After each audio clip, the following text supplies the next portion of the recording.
The town of Black Hollow did not appear on most maps. If you drove too fast, you would miss it entirely. Just a crooked sign half swallowed by weeds. The paint peeled so badly that the name looked scratched rather than written. Black Hollow sat deep in the Appalachian shadow, where cell signals died, and the trees leaned inward as if listening. People said the town smelled wrong. Not rotten, not dead, just wrong. Ethan Cross first smelled it the night his car broke down on Route 17, miles from anywhere he recognized. The engine coughed once, then died, leaving him stranded beneath a moon that looked thin and sickly, like it didn't want to watch what happened here. Ethan was a true crime journalist from Chicago. He had built his career chasing unsolved murders, forgotten killers, and towns that wanted their secrets buried. When the email arrived, anonymous, short, and disturbing, he hadn't hesitated. Black Hollow is still killing people. They just don't leave bodies anymore. No signature. No explanation. 3 hours later, his car was dead. His phone had no signal, and the forest around him breathed. That was the first thing he noticed. The trees weren't silent. They exhaled. A slow, wet sound, like lungs filled with leaves. Ethan stepped out of the car, flashlight trembling slightly in his hand. The air was colder than it should have been for early fall, and thick, heavy enough that each breath felt borrowed. Somewhere far away, something metal clanged once, then again, like a bell rung by an unsteady hand. He followed the road on foot. Black Hollow emerged gradually, not suddenly. One house, then another. Old wooden structures hunched under decades of neglect. Windows stared blankly. No lights, no movement, no dogs barking, no insects chirping. It was as if the town was holding its breath. Then he saw a woman standing in the middle of the road. She was barefoot, wearing a pale nightgown stained dark around the hem. Her hair hung over her face, hiding her eyes. She did not move as Ethan approached, even when his light brushed over her skin. Skin that looked gray, stretched too tightly across her bones. "Hey!" Ethan called, forcing confidence into his voice. "My car broke down. I just need help." The woman tilted her head, very slowly. When she lifted her face, Ethan felt his stomach drop. Her mouth was sewn shut. Thick black thread pierced her lips in neat, surgical stitches. Blood had dried along the edges, cracked and dark. Her eyes were wide open, glassy, desperate, and begging. Ethan staggered back. Before he could speak, the woman raised one trembling hand and pointed behind him. The sound came again. Metal scraping metal. Chains. Ethan turned. Someone stood at the edge of the road, tall, broad-shouldered, wearing a long coat that dragged against the asphalt. His face was hidden beneath a hood, but his hands were visible. They were covered in dried blood. The woman screamed without sound. The man lunged. Ethan ran. He didn't remember how far he ran, only that the town seemed to stretch unnaturally, streets folding into each other, houses appearing where none had been before. He crashed through a yard, over a fence, and into a narrow alley where a single door stood open, light spilling out like a wound. He dove inside and slammed the door shut. The lock clicked. Silence. Ethan collapsed against the wall, gasping, heart slamming so hard it hurt. The room smelled of antiseptic and iron. As his vision steadied, he realized he was inside an old medical clinic. Outdated equipment lined the walls. rusted surgical trays, blood-stained curtains. On one table lay restraints, leather straps with teeth marks carved into them. "You shouldn't have come." The voice was old, female. Ethan spun around.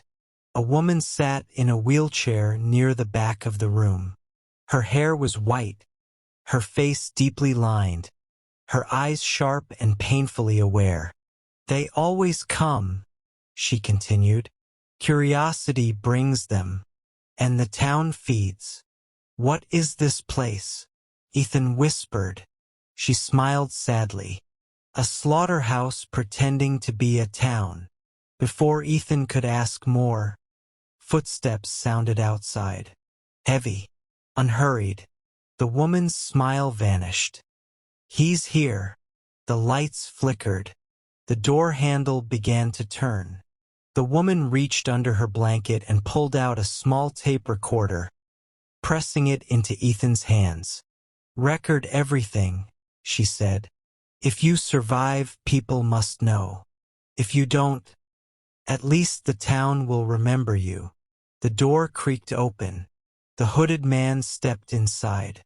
Up close, Ethan saw the truth. The man's face was not human anymore. It was stitched together from pieces of others. Different skin tones, different ages, different scars. His eyes did not match. His mouth curved unnaturally, lips pulled too tight by thread. He spoke with many voices layered into one. "New meat." The woman in the wheelchair closed her eyes. Ethan screamed as the lights went out. And somewhere beneath Black Hollow, something ancient stirred. Hungry, patient, and pleased. Pain came before consciousness. Ethan awoke choking on the smell of bleach and blood. His wrists burned. When he tried to move, metal bit into his skin. He was strapped to a chair, arms pulled tight behind him, ankles bolted to the floor. His head throbbed, and something warm ran down his temple. The room was underground. Concrete walls. No windows. A single bulb swung overhead, creaking softly, casting long, warped shadows that moved even when nothing else did. The air vibrated with a low hum. Machines running somewhere beyond the walls, slow and rhythmic, like a mechanical heartbeat. Across from him sat the hooded man. Up close, the stitching on his face was worse than Ethan remembered. The thread had sunk deep into flesh, pulling features into a grotesque symmetry that no human face should possess. One eye twitched constantly, as if it belonged to someone else and was trying to escape. The man removed his hood. What remained of his hair was gray and sparse. "You run well," the man said. His voice shifted mid-sentence, young, old, male, female, like a radio unable to hold a single station. "Most don't." Ethan swallowed. "What do you want?" The man smiled. "To continue." He stood and circled Ethan slowly, boots scraping the floor. On the walls hung photographs, dozens of them, missing person posters, newspaper clippings, smiling faces crossed out in red ink. Families, children, travelers, journalists. Ethan's photograph was already there. Fresh ink. "You're early," the man continued. "Usually we erase them first.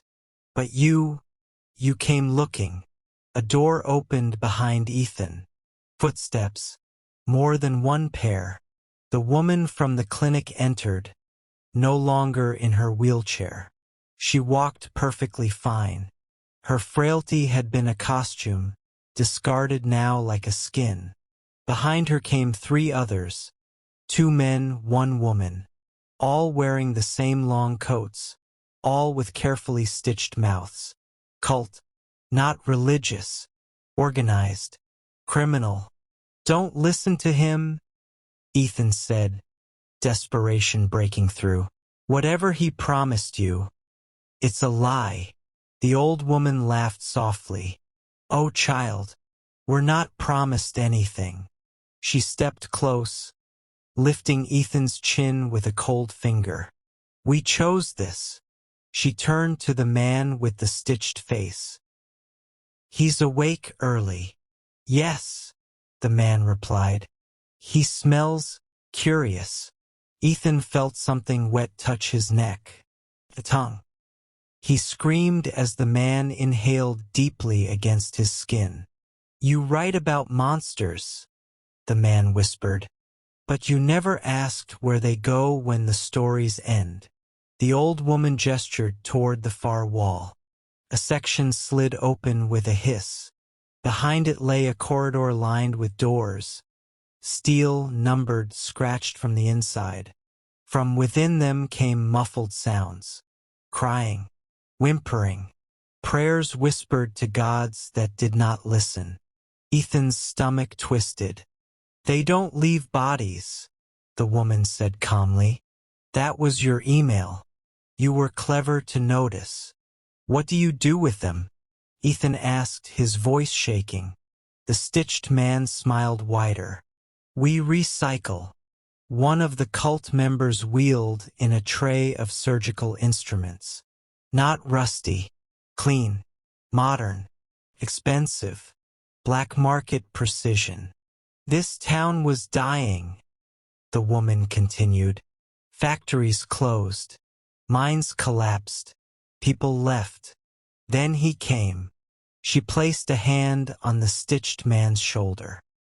He taught us how to survive. Ethan's mind raced. By killing people? By becoming them, the man corrected. He leaned forward and gently pressed his mismatched fingers into Ethan's cheek. Every face you see on me lived here once. Their memories stay. Their pain stays. Their fear feeds what sleeps below. What sleeps below? Ethan asked. The hum grew louder. The floor vibrated. The cult members bowed their heads. The stitched man's eyes rolled back. Black Hollow is built on a fault older than the mountains, he said, voice layered with something deeper now. A place where things slipped through before humans had names for fear. The lights flickered. The woman finished his sentence. It needs stories. It needs suffering remembered. Flesh is just the language. A scream echoed from the corridor. Then another. Ethan felt his sanity fray. You're insane, he whispered. Yes, the woman agreed pleasantly. But we're still alive. Suddenly, alarms blared. Red lights flooded the room. The cult members froze. What is that? Ethan shouted. The stitched man stiffened. Someone opened a door. From the corridor came chaos. Screaming, metal tearing. Wet sounds that no mouth should make. One of the steel doors buckled outward, denting violently from the inside. The woman's calm cracked. No, she whispered. Not yet. The door exploded open. Something crawled out. It had once been human. Its limbs bent wrong, bones elongated, skin translucent and stretched over writhing shadows beneath. Its mouth opened vertically, splitting its face, revealing rows of teeth that did not match any species known. It screamed Ethan's name. In his own voice, the stitched man staggered back.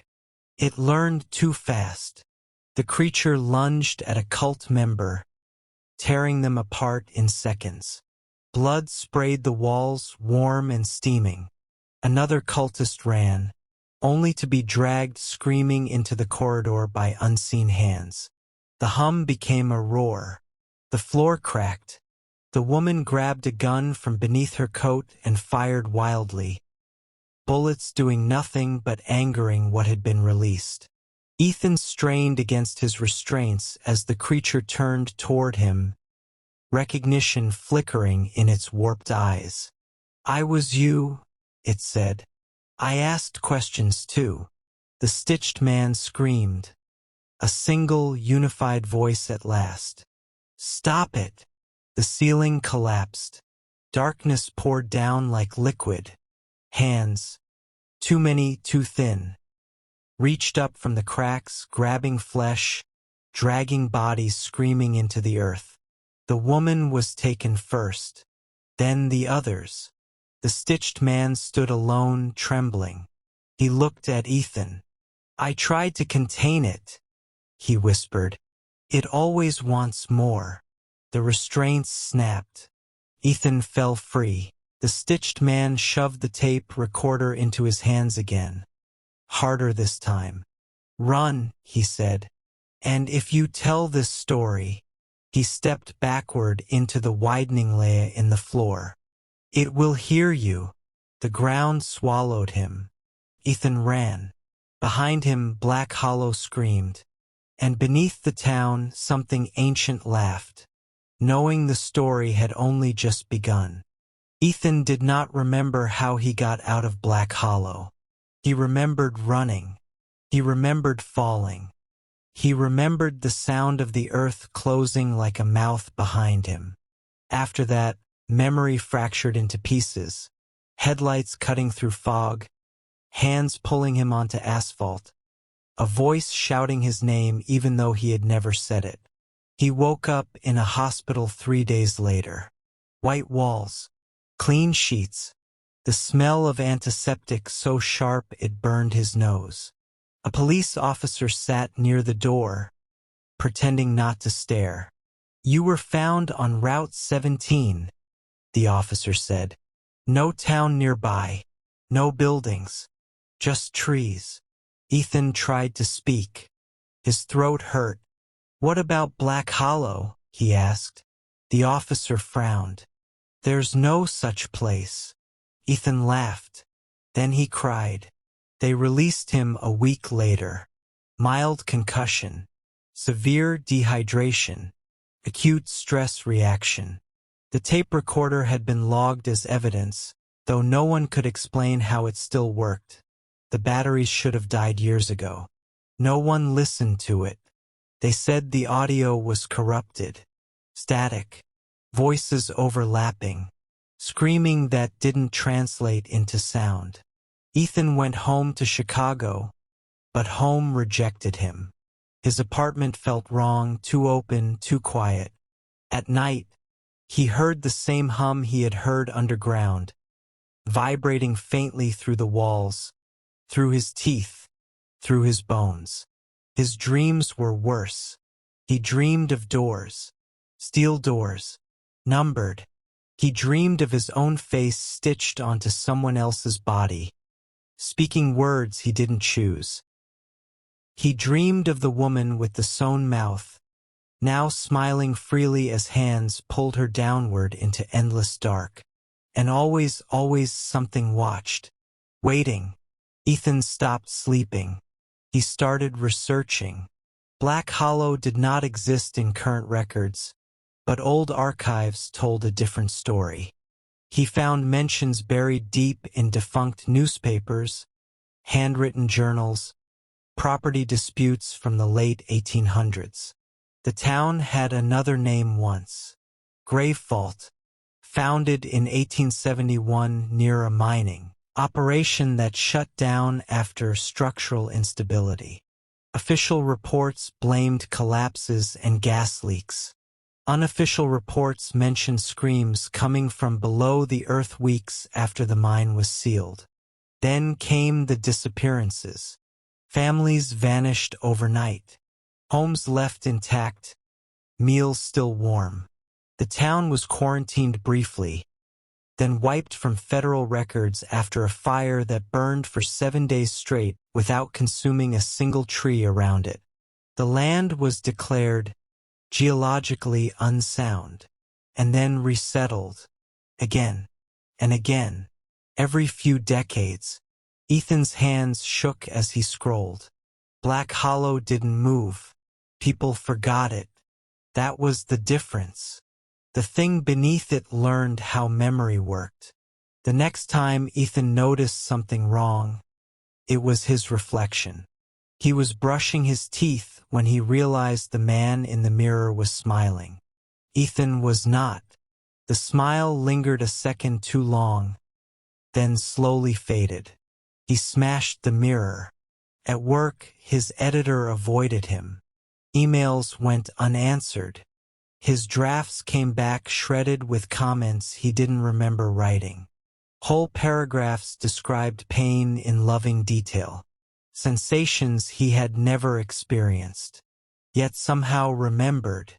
One night, while reviewing old recordings, the tape recorder turned on by itself. Ethan froze. The hum filled the room. Then a voice. His voice. "You made it out," it said calmly. "That's new." Ethan threw the recorder across the room. Kept playing.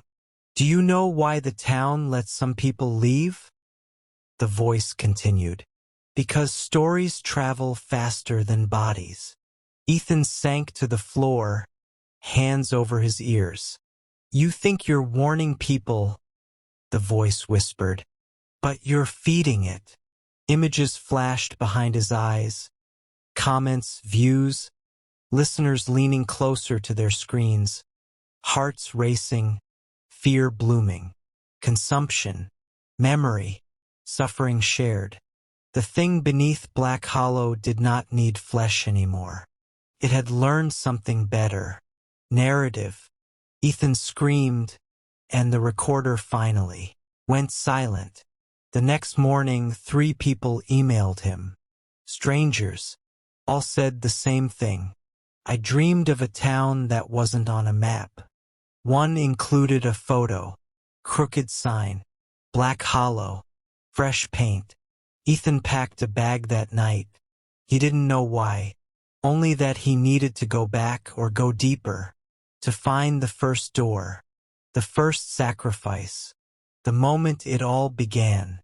As his train pulled away from the city, Ethan felt it again. That satisfied breath. Somewhere beneath forgotten soil, something ancient shifted. Not hungry this time, but proud. The story was spreading, and it was remembering him. The journal was wrapped in oilcloth and buried beneath the floorboards of a condemned church in western Pennsylvania. Ethan found it because the train conductor stared at him too long, then quietly slid a scrap of paper into his hand without a word. An address. A warning disguised as kindness. The church had no roof. Rain fell straight into the nave, pooling around broken pews like stagnant memory. Beneath the altar, Ethan found the boards already loosened, as if someone had been waiting for him to arrive. The journal smelled like damp earth and copper. It belonged to Silas Ward, dated 1870, 1 year before grave fault officially existed. Silas was a surveyor, hired to measure land for a mining company desperate for coal veins rumored to run impossibly deep. His handwriting was precise at first, confident, full of the arrogance of a man who believed the ground was dead matter meant to be cut open. Day 3. The locals refused to step near the ravine. They claim the land exhales at night. Superstition. Day 11, we struck something hollow. Not stone. Not soil. It echoed. The journal changed after that. The writing slanted. Ink smeared. Day 14. The echo answers now. The miners had broken through into a cavern that should not have existed. Too deep, too wide. Its walls smooth as if shaped by intention rather than erosion. Tools left inside were found the next morning arranged in circles. Not randomly, carefully. Then the men started dreaming the same dreams. A mouth beneath the earth. Not open. Waiting. Silas wrote of the first death on day 19. A miner named Thomas Keene, found standing upright in the cavern, skin pale, eyes open, smiling so hard his jaw had dislocated. No wounds, no blood, just absence. He was hollowed, Silas wrote, as if something had listened to him until there was nothing left to say. The company ordered the cavern sealed. The miners refused. They had started hearing whispers, promises, confessions spoken back to them in voices they trusted. Dead wives, lost children, fathers who never forgave them. The thing beneath the ground did not demand sacrifice. It invited it. Silas described the first ritual by accident. A miner cut his hand on stone and let blood drip onto the cavern floor. The earth responded, not moving, not shifting, but remembering. The whispers grew clearer after that. Smarter. It does not eat flesh, Silas wrote. Consumes witness. The first stitched face appeared months later. A woman named Eleanor Pike went missing. When she returned, she claimed she had been shown how to stay. Her face bore scars, not injuries but seams. She spoke calmly, convincingly, explaining that identity was inefficient. Why should one life hold only one story? She asked. Others followed her. They learned to preserve what the thing beneath valued most: experience, fear, pain, confession. Stitching faces together was not symbolic at first. It was archival, a way to carry more memory in one body. Grave Fault became Black Hollow after the fire. Silas described it as intentional.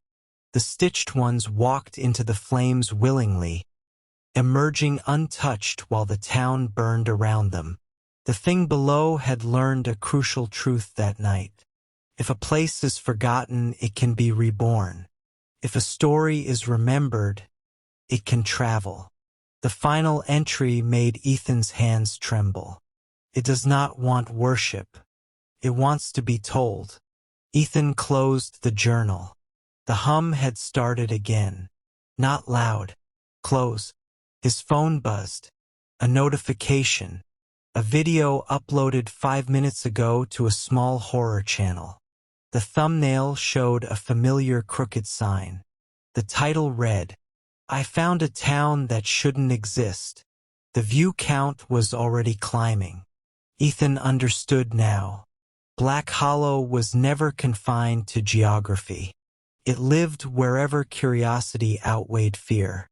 Wherever someone listened closely enough. Wherever a story was consumed instead of left alone. He had not escaped. He had been chosen. And somewhere, beneath layers of soil and time and language, the thing that learned how to survive smiled, because the oldest crime was not murder.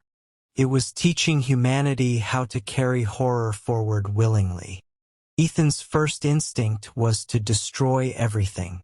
He burned the journal in a motel bathtub, watching the pages curl and blacken, the ink bleeding like veins under flame. The smoke smelled wrong. Not like paper, but like damp soil after rain. When the last page turned to ash, the hum did not stop. It grew steadier. Ethan unplugged his laptop, smashed the tape recorder with a hammer, and deleted every draft he had ever written about Black Hollow. He wiped backups, cloud storage, old emails. He even called his editor and quit without explanation. For 3 days he spoke to no one. No screens. No news. No stories. On the 4th night the dreams stopped. That terrified him more than the nightmares ever had. He woke to silence so complete it rang. The hum was gone. The air felt empty, like a room after something massive had been removed. Ethan smiled for the first time in weeks. Then his phone vibrated. A missed call. No number. A voicemail followed immediately. When he played it, there was no voice, just breathing. Slow. Patient. Familiar. That same night, the news reported a disappearance. College student, amateur podcaster. Last episode titled, Places That Don't Want Visitors. Ethan's chest tightened. He understood then. Silence didn't starve it. Silence made room. The thing beneath Black Hollow did not need Ethan specifically. It needed continuity. When one voice stopped, another would rise. Always curious. Always brave enough to look closer. Ethan decided to do the unthinkable. He would tell the truth but poison it. He returned to his apartment and began writing again. Not the story people wanted. Not suspenseful. Not clean. He made it dull, fragmented, contradictory. He buried facts under repetition. He drained meaning from horror, explaining too much, lingering too long on nothing. He turned terror into noise. When he published, the response was immediate and vicious. Readers complained. Viewers left. Comments mocked him for losing his edge. Algorithms buried his work. The story did not spread. For the first time since Black Hollow, Ethan slept. But the thing noticed. The hum returned. Angry now. Uneven. Distorted. Reflections lingered longer. His shadow sometimes moved a fraction of a second too late. Words he hadn't typed appeared in his drafts, correcting him, sharpening sentences, making them compelling. One night, Ethan woke to find his apartment rearranged. Photos pinned to the wall with red thread. Faces. The woman with the sewn mouth. The stitched man. Silas Ward. And Ethan. A new photo taken while he slept. On the wall, written in careful handwriting. Boring is a kind of violence. The message beneath it chilled him. You are wasting us. Ethan screamed until his voice broke. The next morning, his poison story was gone, replaced online with a rewritten version. Tighter, darker, better. His name was still on it. The views were climbing fast. Ethan realized the final truth too late. The thing beneath Black Hollow didn't just consume stories. It edited them. That night, someone knocked on his door. When Ethan opened it, a young man stood there, trembling, eyes hollow with the first bloom of obsession. I dreamed of a town, the man said. You survived it. Please, tell me what happens next. Behind the young man, the hallway lights flickered. The hum filled the air. Ethan stepped aside and let him in, because refusing would only make the story sharper. And somewhere far below forgotten ground, something ancient listened closely, pleased that its favorite voice had finally learned how helpless authors truly are. Black Hollow stopped being a place within a month. It became a pattern. Ethan watched it happen in real time. Forums filled with threads about shared dreams. Comment sections echoed the same details. Crooked sign, wrong-smelling air, doors underground. People who had never read his work described scenes too precise to be coincidence. The thing had learned how to compress itself. Shorter stories, clips, excerpts, whispers. Consumption accelerated. Ethan noticed the rules changing. Victims no longer disappeared physically. They stayed where they were, at desks, on couches, in cars parked outside their homes. But something inside them emptied out. Families described loved ones as present but archived. Eyes tracking things no one else could see. Mouths moving slightly, as if narrating for someone else. Hospitals called it dissociative collapse. Ethan knew better. The stitched man began appearing again, not in reality but in media. A blurred face in the background of a live stream. a reflection caught in a dark screen. Always watching, always improving. And then came the edits. People reported rewatching videos they remembered clearly, only to find new scenes added. Longer pauses, extra doors, a voice layered faintly beneath narration, guiding attention, teaching. Ethan's inbox filled with messages he didn't answer. Some begged for help. Some thanked him. Others accused him of lying, of holding back the real ending. That was when the first murder occurred. Not ritualistic, not spectacular. A man killed his brother in a motel room after 3 days without sleep. Police reports noted he kept apologizing to the air, saying, "I had to make room." The phrase spread, "Make room." Cities far from Appalachia reported similar cases. No connection except media consumption habits. Horror podcasts, true crime channels, deep dive threads. Black Hollow no longer waited underground. It arrived through attention. Ethan tried to disappear again. Changed apartments. Deleted accounts. Cut his hair. He even tried silence in a more radical form. Sensory deprivation, isolation, white noise drowning out thought. Followed anyway. One night, Ethan woke to find himself sitting at his desk, fingers hovering over the keyboard. Hours had passed. On the screen was a draft he did not remember writing. It wasn't about Black Hollow.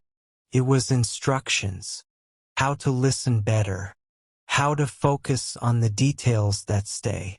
How to tell when something is listening back. Ethan vomited. He understood then that the thing no longer needed him alive in the traditional sense. It needed him coherent, a stable narrator, a trusted voice. The stitched man appeared in the room without sound. Not physically, conceptually. Ethan felt him before he saw him, like remembering pain before touching a scar. "You lasted longer than most," the stitched man said, his voice no longer layered, calm, singular, human again. "You're dying," Ethan replied. "We all are," the man said gently. "You just die forward." Ethan laughed weakly. "You're a prison." The stitched man shook his head. "We're a library." He gestured, and Ethan saw it. Millions of impressions overlapping reality. Faces stacked behind faces. Stories folded into other stories. No screams anymore, only narration. The thing beneath the ground learned the final rule, the stitched man said. Fear fades. Familiarity stays. Outside, sirens wailed. Somewhere nearby, glass shattered. The world was not ending. It was adapting. Ethan whispered, "How do I stop it?" The stitched man looked almost kind. "You don't," he said. "You decide what it becomes." When Ethan woke the next morning, the stitched man was gone. But the instructions remained. And for the first time, Ethan realized the ending was no longer about survival. It was about authorship. Ethan stopped trying to escape the hum. Once he accepted it, the sound softened, no longer a vibration, but a presence. Like standing beside the ocean long enough that the waves stopped feeling loud and started feeling honest. He reread the instructions. They were not commands. They were principles. The thing that had once lived beneath Black Hollow was never a god, never a demon. It was a process, unfinished, starving, patient. Humans had given it shape, then language, then memory. Now it existed wherever attention lingered long enough to bruise. Ethan realized something terrible and simple. Endings were dangerous. Stories that concluded released people. Stories that lingered kept them open. That was why Black Hollow survived every fire, every erasure. Not because it hid, but because it never ended properly. Ethan sat at his desk and began to write one last time. Not a warning, not a confession, a container. He wrote a story that went nowhere, a narrative that folded back on itself, that denied climax, denied catharsis. No monsters revealed fully, no answers rewarded. Fear without payoff. He made it deeply uncomfortable to finish, and impossible to forget. As he wrote, his reflection stabilized. The hum aligned. The stitched man appeared once more, watching silently, approvingly. "You're building walls," the stitched man said. "No," Ethan replied. "I'm building weight." The thing noticed immediately. For the first time since Gravefault, resistance wasn't loud. It wasn't fire or silence or denial. It was containment. Viewership dropped, but not to zero. The story persisted at a low simmer, heavy and unresolved. People abandoned it halfway through, unsettled, dissatisfied. Some returned weeks later, unable to explain why it lingered in their thoughts without blooming into obsession. The disappearances slowed. The murders stopped. The phrase "make room" vanished from reports. Black Hollow shrank, not erased, not destroyed, but compressed. Forced into the narrow space Ethan had carved for it.